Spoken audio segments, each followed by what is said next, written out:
I'm Irene, navigating life at 30 with a mix of web design and motherhood. Our family nucleus was simple: me, my husband Mike, and our 2-year-old sunshine, Danny. Our world was comfortably wrapped within the walls of our home, which stood as a testament to the life we built together.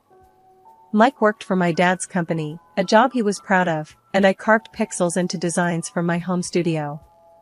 Our routine was pleasantly mundane until one evening at my parents' house, where family dinners were more than just meals. They were gatherings punctuated by discussions, laughter, and, sometimes, life-changing announcements. "So, I've been thinking," my dad began, his voice commanding the room's attention. He was a self-made man, a pillar of wisdom in business suits. "We're expanding the company. There's a new branch opening in the neighboring city, and I want Mike to take the lead on this." Mike, who had always admired my dad, perked up immediately. His eyes gleamed with a mix of excitement and determination. "Mr. Thompson, that's a fantastic opportunity. I'm all in." I felt a surge of pride and excitement. "That's wonderful news. We should all move there for the project duration. It's just a few months, and it'll be like a little adventure," I said, already envisioning our temporary life in a new city. Unexpectedly, Mike hesitated, casting a glance that didn't quite reach his usual confidence. "Actually, Irene, it might be better if you and Danny stay here. Moving could be a hassle for the little guy." His words hit me unexpectedly, like a cold splash of reality in our warm, cozy life. "But Mike, I thought we were in this together. And it's not like we have to uproot our lives. I can work from anywhere, and it would be a nice change for Danny." My dad nodded in agreement, his voice echoing my thoughts. "Mike, Irene has a point. The family should stick together in such times. And Irene's job gives her that flexibility." Mike seemed to be caught off guard, a nervous chuckle escaping him. "I was just joking. Of course, you both should come along." But that joke didn't sit right with me. It lingered in the air, an uninvited guest at our family dinner. The evening progressed with Dad and Mike diving into the logistics of the new business venture, but my mind was stuck on Mike's initial reaction. Why the hesitation? Why the reluctance? Later that night, after tucking Danny into bed, I found myself sitting across from Mike in our living room. The house was quiet, a stark contrast to the turmoil in my mind. "Mike, about dinner tonight," I started, my voice a blend of confusion and concern. "You really caught me off guard, suggesting that Danny and I shouldn't join you. Is there something on your mind?" He looked up from his phone, meeting my gaze for the first time since we sat down. "Irene, I didn't mean to upset you. It's just that setting up a new branch will be demanding. I thought it'd be easier for you to stay put, avoid the stress of moving." I leaned forward, searching his face for the familiar comfort. "But we've always faced challenges together. That's what we do. Why would this time be any different?" Mike sighed, putting his phone down. He leaned back, running a hand through his hair. "You're right, we do. And we will. I guess I was just overthinking it. It was a silly thought, nothing more." His words were meant to reassure, but they hung heavy in the room, a reminder that something in our equation had shifted, however slightly. Life has a funny way of throwing curveballs just when you think you've got it all figured out. Our little family was on the brink of a new adventure, or so I thought, until Danny, our 2-year-old bundle of joy, decided to rewrite our plans. It started with a mild fever, nothing too alarming at first, but it quickly escalated. I remember holding Danny in my arms, feeling his little body burning up as I dialed our family doctor. "Dr. Jacobs, Danny's fever isn't coming down." "I'm really worried," I said, trying to keep the panic out of my voice. After a thorough checkup, Dr. Jacobs' expression was serious. "Irene, I'm afraid it's more than just a common cold. Danny needs rest and cannot travel for a while. Moving to a new city is out of the question right now." The news hit me like a ton of bricks. I called Mike that evening, the weight of uncertainty heavy in my voice. Mike, Danny's sick. The doctor advised against traveling. We can't join you for now. On the other end, there was a pause before Mike responded. His voice was calm, almost too calm. Oh, is it serious? Well, that's okay, Irene. He needs to get better. We can manage. Something about his response didn't sit right with me. There was an undertone of relief, perhaps even contentment, that Danny and I wouldn't be joining him.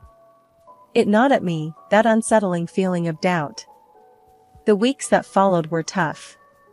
Danny's illness turned out to be a stubborn infection that took its time healing. My days and nights merged into a blur of caregiving, leaving little room for anything else.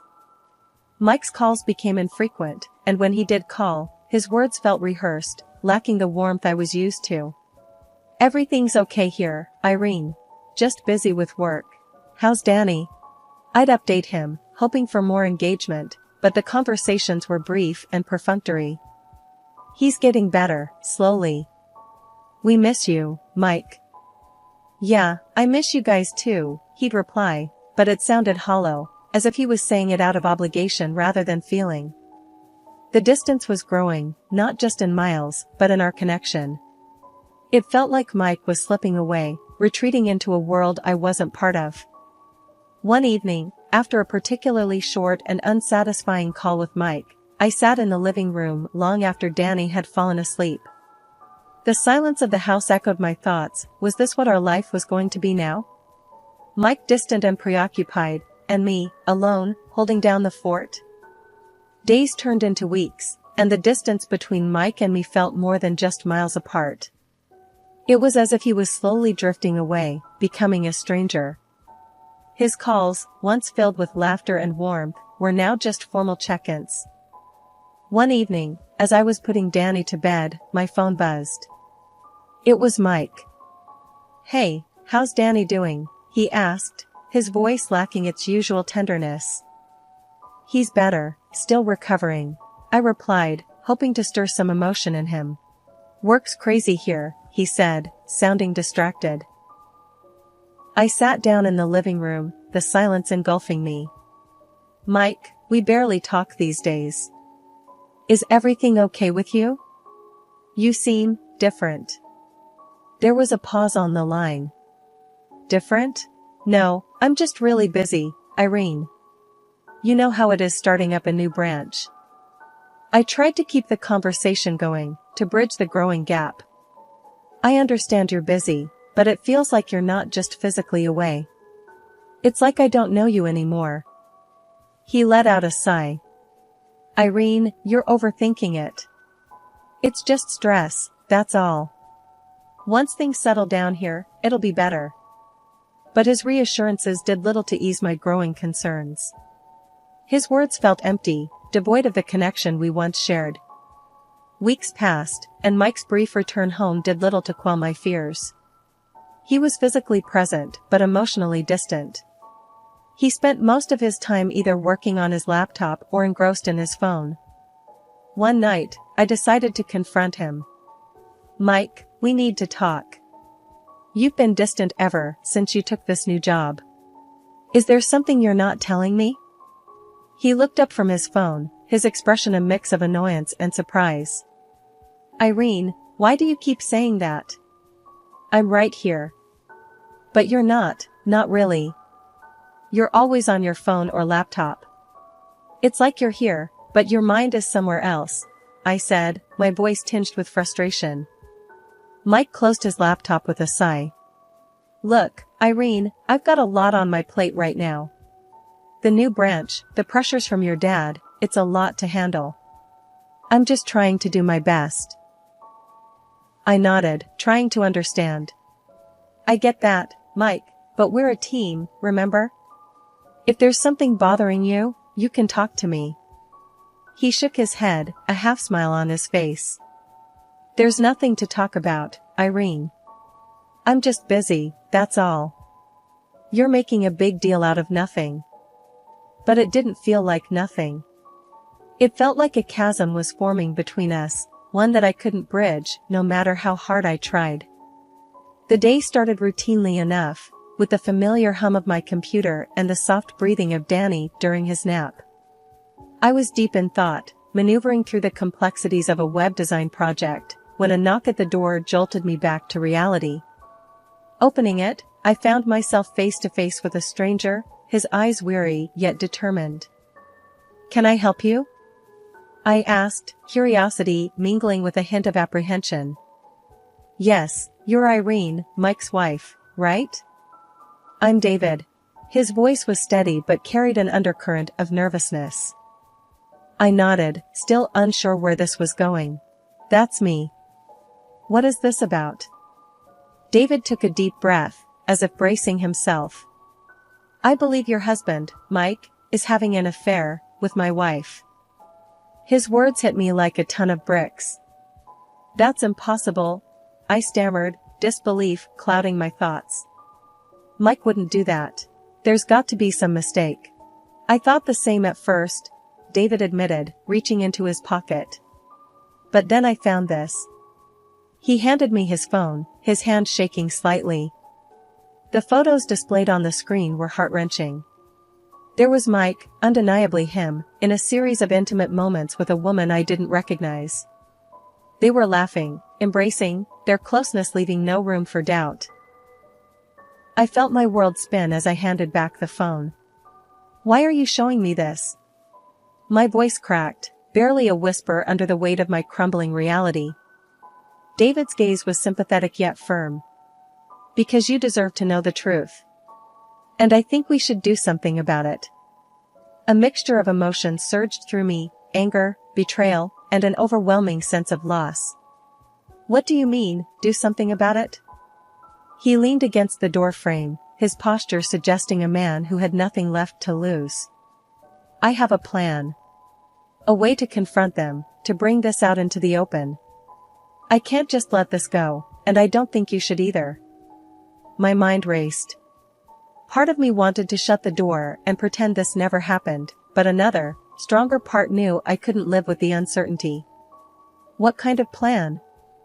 "We need more evidence, something undeniable."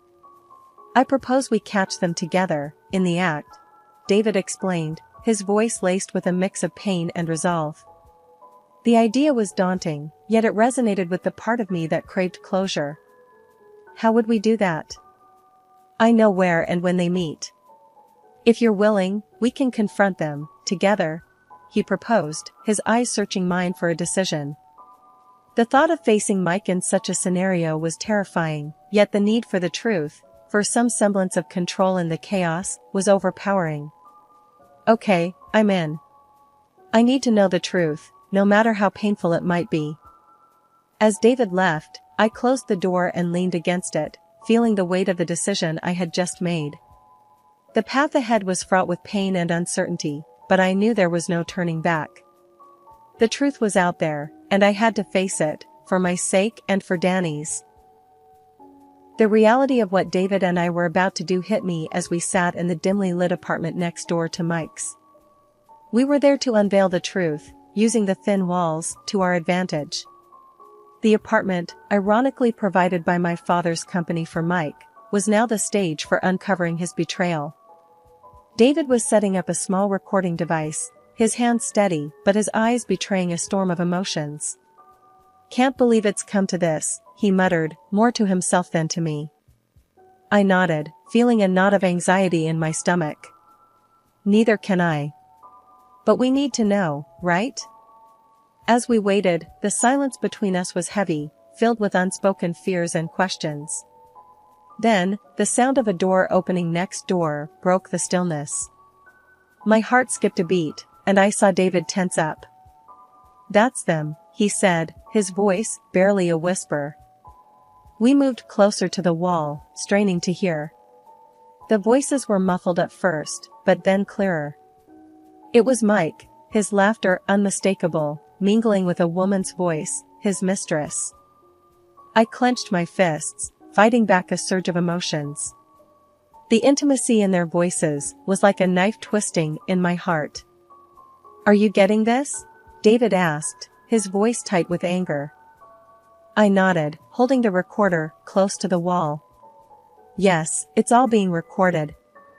The sounds from the other side of the wall continued, laughter, conversation, and then unmistakably more intimate noises. It was excruciating to sit there, hearing Mike betray our family so blatantly. But amid the heartache, there was a growing sense of resolve. We were gathering the evidence we needed, undeniable proof of their betrayal. After what felt like an eternity, the noises ceased, and a heavy silence fell over our makeshift surveillance spot. David and I exchanged a look, a mix of sorrow and determination in our eyes. "We have what we need," I said, my voice steady despite the turmoil inside. "Now we confront them." David nodded, his jaw set. "Let's do it now. No point waiting." As we stood up, I felt a strange sense of empowerment mixed with dread. The life I had known with Mike was over, and confronting him was the first step into a new, uncertain future. "We need to catch them off guard," David said as we moved toward the door. I agreed, clutching the recorder like a lifeline. "Let's go. It's time they faced the consequences." Stepping out of the apartment, the weight of the moment settled on my shoulders. We were about to face the people who had turned our lives upside down. The confrontation would be painful, but necessary. David and I stood in the dimly lit corridor outside Mike's apartment, our hearts racing with a mix of anxiety and determination. The plan was simple, but bold. David would pretend to be a courier, a ruse to ensure Mike would open the door. David knocked firmly, announcing loudly enough to be heard through the door, "Delivery." We heard footsteps approaching from inside. The door swung open, and there stood Mike, his face transitioning from annoyance to shock as his eyes landed on me. "Irene? What the hell are you doing here?" I took a deep breath, my voice surprisingly steady despite the turmoil inside. "We need to talk, Mike. Can I come in?" Behind Mike, the mistress, a young woman with a startled expression, stood frozen. Reluctantly, Mike stepped aside, allowing us entry. The room felt tense, charged with unspoken accusations and fear.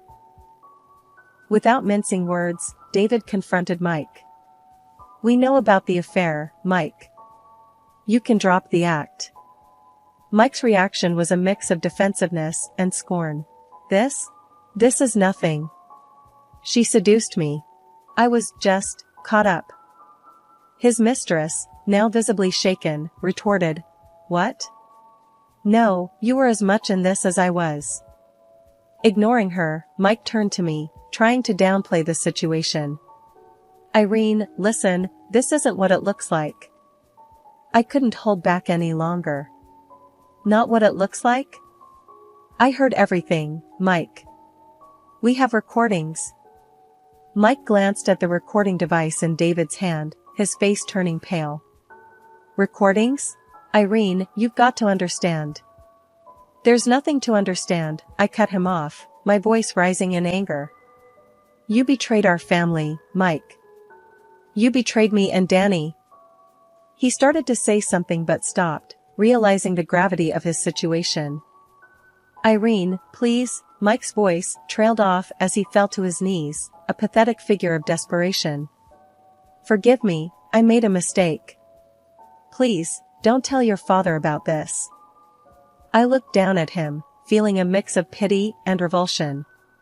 "You think I can just forgive and forget?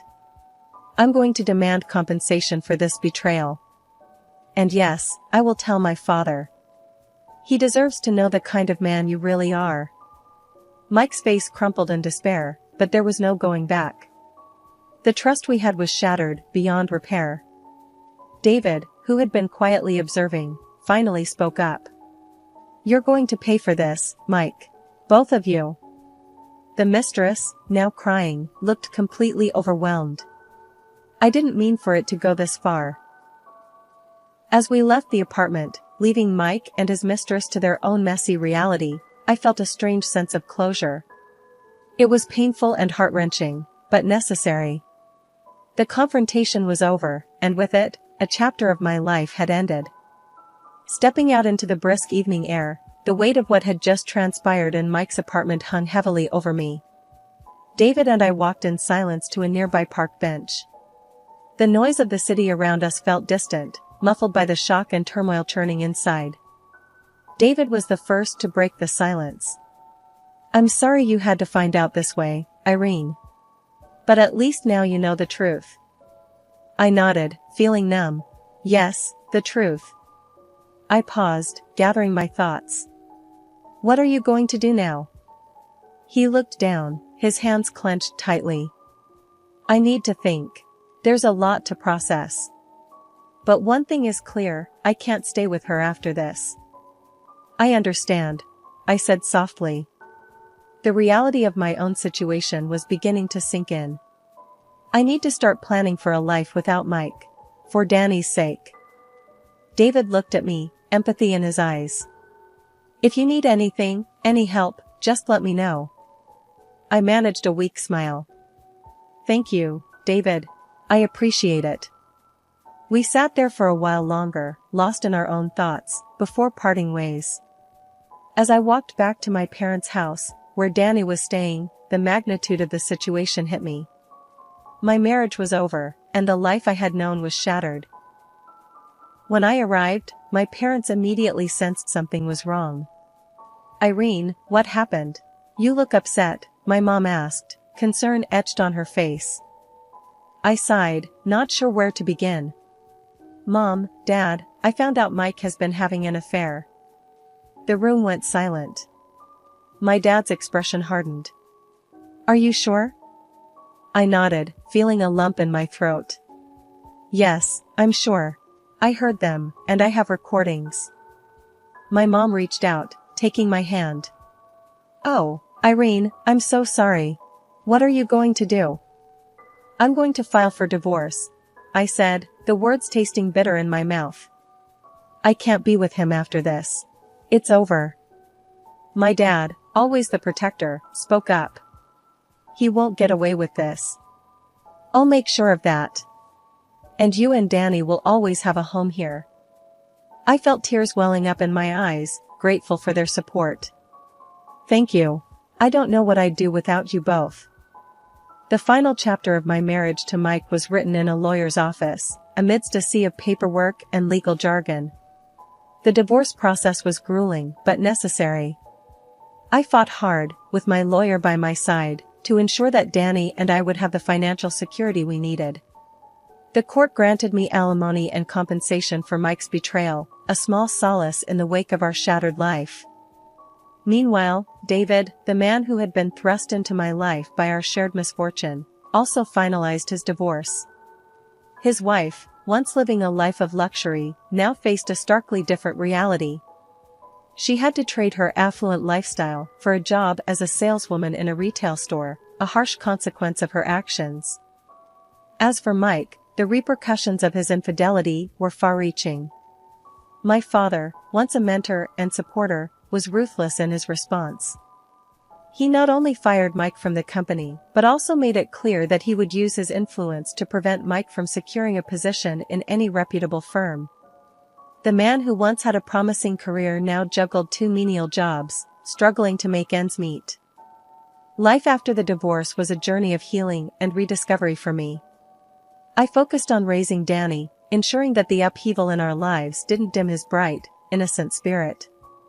Watching him grow, laugh, and explore the world was a balm to my bruised heart. My work as a web designer provided not just a financial lifeline, but also a welcome distraction.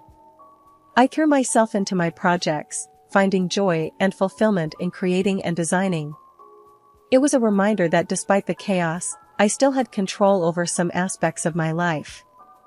My parents were my rock during this time. They provided unwavering support, offering a safe haven for Danny and me. "You're stronger than you realize, Irene," my dad would often say. And as time passed, I began to believe him. In the quiet moments, often after I had put Danny to bed, I would reflect on the tumultuous journey. The pain of betrayal still lingered, but it was slowly being replaced by a newfound strength and independence. I had navigated through the darkest of times and emerged on the other side, not unscathed, but certainly stronger. As I closed the chapter on a painful part of my life, I opened a new one, filled with possibilities and the promise of a fresh start. My journey was not over, it was merely taking a new path, one that I was ready to travel with hope and determination.